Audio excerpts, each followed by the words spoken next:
আসসালামু আলাইকুম। হাদিসে বর্ণিত আছে যে এক মুসলমান অপর মুসলমানের ভাই। তো হাদিস দ্বারা এটাই উদ্দেশ্য যে দুইজন ভাইয়ের ভিতরে যেমন সম্পর্ক থাকে, একজন মুসলমান তার অপর মুসলমান ভাই বোনের সাথে তেমন সম্পর্ক হওয়াটাই উচিত।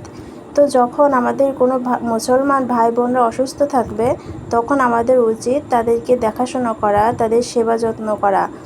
তো যখন কোনো মুসলমান তার অপর মুসলমান ভাই বোনকে অসুস্থ অবস্থায় দেখতে যায়, তো আল্লাহ রসুল এর অনেক ফজিলত বলেছে। তো আজকে সে ছোট ছোট কিছু হাদিস তুলে ধরার চেষ্টা করব ইনশাআল্লাহ। আশা করি হাদিসগুলো আপনাদের মন ছুঁয়ে যাবে। কোনো অসুস্থ ব্যক্তিকে দেখতে যাওয়া আল্লাহ রসুলের একটা সুন্নাত। হজরত আলী রাদিয়াল্লাহু তাআলা আনহু থেকে বর্ণিত, রাসূলুল্লাহ সাল্লাল্লাহু আলাইহি সাল্লাম ইরশাদ করেন, যে ব্যক্তি সকালবেলা কোনো অসুস্থ মুসলমানকে দেখতে যায়, 70,000 ফেরেশতা বিকেল পর্যন্ত তার জন্য দোয়া করতে থাকেন। আর বিকেলে যদি কোনো রোগীকে দেখতে যায়, তাহলে পরের দিন সকাল পর্যন্ত 70,000 ফেরেশতা তার জন্য দোয়া করতে থাকেন এবং তার জন্য জান্নাতে একটি ফলের বাগান তৈরি করা হয়। সুবহানাল্লাহ।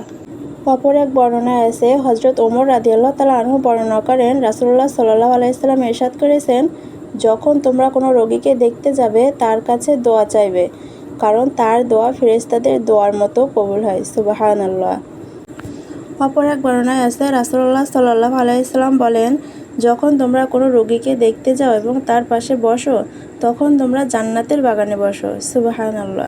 অপর এক বর্ণনায় আছে, যখন কেউ কোনো অসুস্থ রোগীকে দেখতে যায়, তখন সে আল্লাহ তাআলার রহমতে ডুবে থাকে। সুবহানাল্লাহ।